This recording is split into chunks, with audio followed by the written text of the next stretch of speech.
खालापूर तालुक्यातील देवणावे ग्रामपंचायत हद्दीतील राष्ट्रवादी काँग्रेस पार्टीच्या असंख्य कार्यकर्त्यांनी व पदाधिकारी यांचे शिवसेना शिंदे गटात आज जाहीर पक्षप्रवेश करण्यात आले। यावेळी मावळचे खासदार श्रीरंगाप्पा बारणे व कर्जत खालापूरचे लाडके दमदार आमदार महेंद्र थोरवे यांच्या विकासभिमुख नेतृत्वावर विश्वास ठेवत आज अनेक पदाधिकारी व कार्यकर्ते यांनी शिवसेनेचा भगवा हाती घेतला। देवणावे, मिरकुटवाडी, धवेली या भागातील नागरिकांनी अनन्या साखरे यांच्यासोबत हा पक्षप्रवेश कर्जत येथील बालासाहेब भवन येथे हा पक्षप्रवेश करण्यात आला।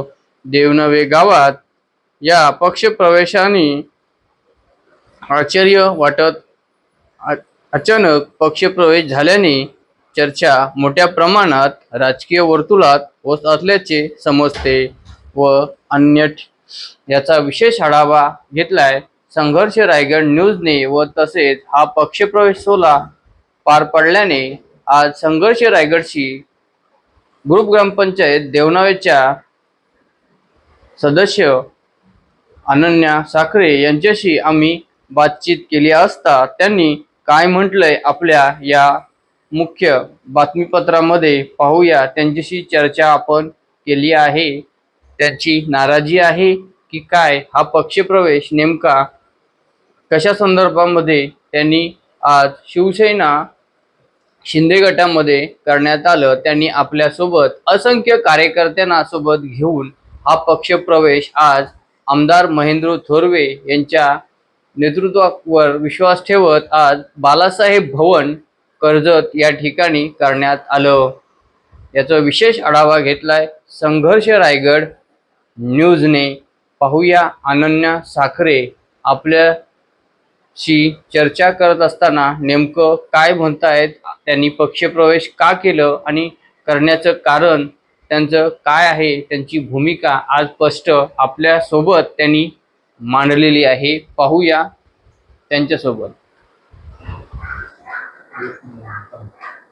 रायगडच्या इतिहासातील बदल घडला पाहिजे ह्या हेतुसंघाने आज साखरे परिवारातील सुनबाई ज्या आहेत अनन्या साखरे यांनी आज आपलं निर्णय घेतलं आणि आज राष्ट्रवादी काँग्रेस पार्टीला राम ठोकलं आणि शिवसेना शिंदे गटामध्ये आज आमदार महेंद्र थोरवे आणि मावळचे खासदार श्रीरंगाप्पा बारणे यांच्या उपस्थितीमध्ये अनेक सहकार्याने घेऊन आज त्या पक्षप्रवेश केला आणि आज त्यांच्याकडून मी जाणून घेतोय आज आपण पक्षप्रवेश करण्याचं कारण काय आणि पक्षप्रवेश का केला आणि का एवढे दिवस आपण राजकारणापासून रिलॅक्स झाला होता।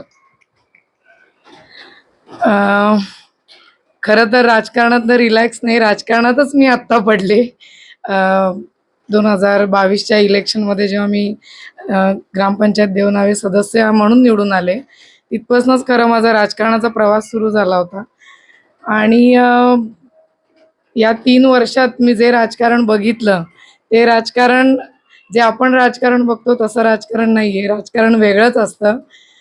इथे खरंच ज्यांना कामं करायची असतात त्यांना कसं मागे ठेवलं जातं आणि खरंच जे कामं करत नाहीत ते कसे पुढे येतात याचा मी प्रत्यक्ष अनुभव घेतला आणि त्यामुळेच हा निर्णय जो होता हा पटकन घेतलेला निर्णय नव्हता, भरपूर विचार करून निर्णय घेतला होता आणि निर्णय घेण्यामागचं कारण पण एकदम महत्त्वाचं होतं। खूप मोठी उडी होती पण एक वेगळी उडी होती, कारण अशा निर्णयाला समर्थन देणारे भरपूर कमी होते पण तरी भरपूर लोकांचं काय म्हणतात त्याला रोष पत्करून मी हा निर्णय घेतला।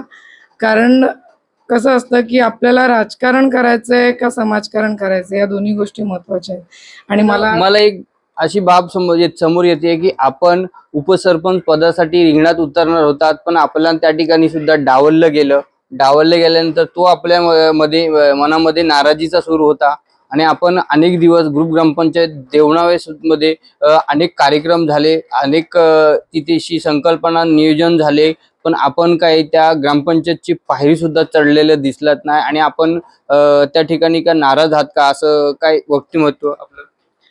नाही असं अजिबात नाहीये। हा उपसरपंचपदी मी पहिले येणार होते, म्हणजे चर्चा होती तशी, आमचं तसं नियोजन पण होतं त्याचप्रमाणे. पण जर उपसरपंच हा फक्त नावाला उपसरपंच असेल तर त्या पदाचं मला काही महत्त्व वाटत नाही.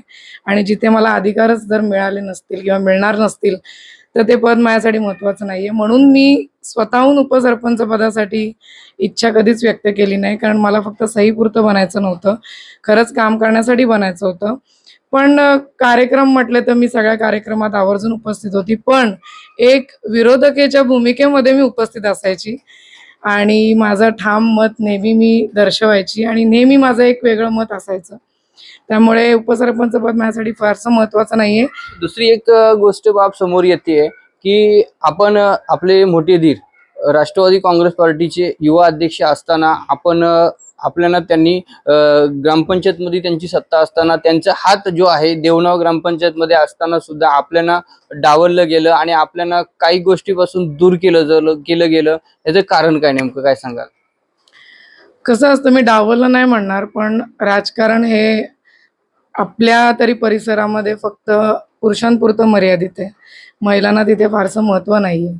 त्यामुळे डावललं म्हणता येणार नाही, पण पुरुषप्रधान संस्कृती चालत असल्यामुळे मला कदाचित त्यात मागे ठेवलं गेलं. पण ठीक आहे, त्यामध्ये आपण आपलं जे काही भूमिका आहे ती मी मांडली आणि डावललं म्हणण्यापेक्षा मी माझ्या मतांवर ठाम राहिली आणि माझा जो निर्णय होता तो मी घेतला. आणि आज अचानक गावात ना भावात ना कोणा गावकीत आज अचानक बॉम्ब जो फोडला, आज अचानक आपण सहकाऱ्यांचं कर्जत बाळासाहेब भवन या ठिकाणी पोहोचलात आणि हा पक्ष प्रवेश केलात. काय करण्याचं कारण? मी जसं मगाशी म्हटले, अचानक काहीच घडत नाही. हे आज मी 3-4 वर्षापासनं जे बघत गेली आहे आणि जे अनुभवत गेली आहे त्याचं ही ॲक्शन होती. म्हणजे कसं म्हणतात तुम्हाला की ॲक्शन रिॲक्शन, तसं होतं की मी जे 3-4 वर्षात जे मी अनुभवलं त्याप्रमाणे मी आज निर्णय घेतला.